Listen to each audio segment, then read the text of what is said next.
Can the United States actually buy Greenland? What if I told you that the United States has been trying to acquire the same island for more than 150 years? It sounds like the plot of a political thriller, but it is a real story involving presidents, secret offers, military strategy, in one of the most important pieces of land on Earth. The island is Greenland, and despite having a population of only about 57,000 people, it has become the center of a global debate involving America, Denmark, Russia, China, and the future of the Arctic. Most people first heard about the idea when Donald Trump suggested that the United States should buy Greenland. Many laughed, assuming it was a joke. But the surprising truth is that Trump was not the first American leader interested in the island. American officials discussed acquiring Greenland as far back as the 1860s, shortly after the United States purchased Alaska from Russia. Similar efforts appeared again in 1910, and in 1946, the Truman administration went much further by offering Denmark approximately $100 million in gold for Greenland. Denmark rejected the proposal, and the island remained under Danish control. So why does America keep returning to the same idea? The answer begins with geography. Greenland sits in a strategic position between North America and Europe. During the Cold War, military planners realized that the island could serve as a crucial defense location between the United States and the Soviet Union.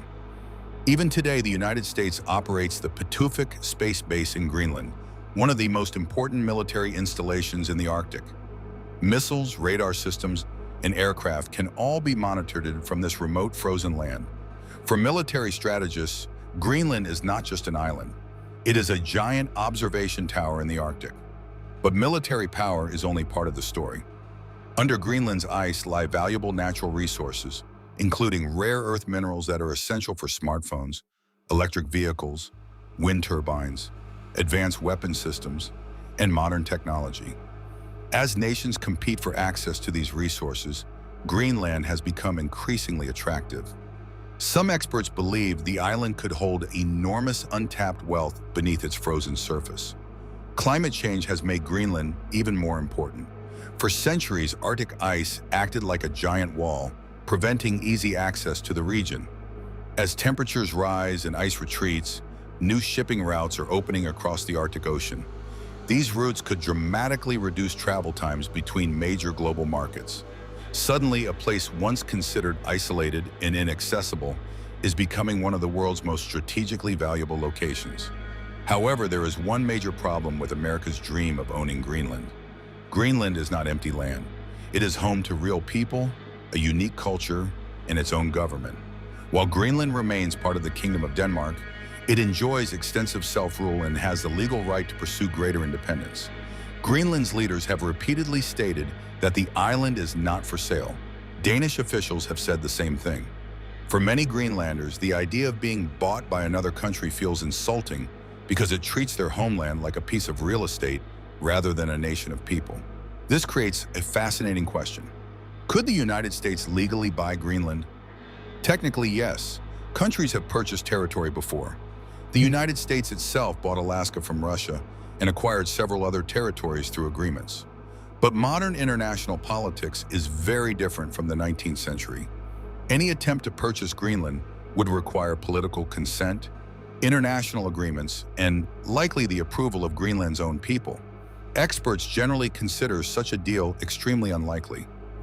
Yet the story does not end there. The real reason Greenland keeps appearing in headlines is because global powers increasingly see the Arctic as the next geopolitical frontier. Russia has expanded its Arctic activities. China has shown growing interest in the region. The United States wants to maintain influence and protect strategic routes. In this new Arctic competition, Greenland sits at the center of the map like a giant piece on a global chessboard. So, can the United States actually buy Greenland? In theory, perhaps. In reality, probably not. But that may not even be the most important question.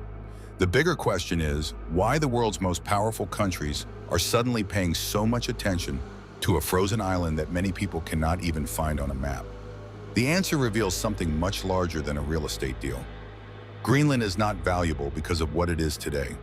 It is valuable because of what it may become tomorrow.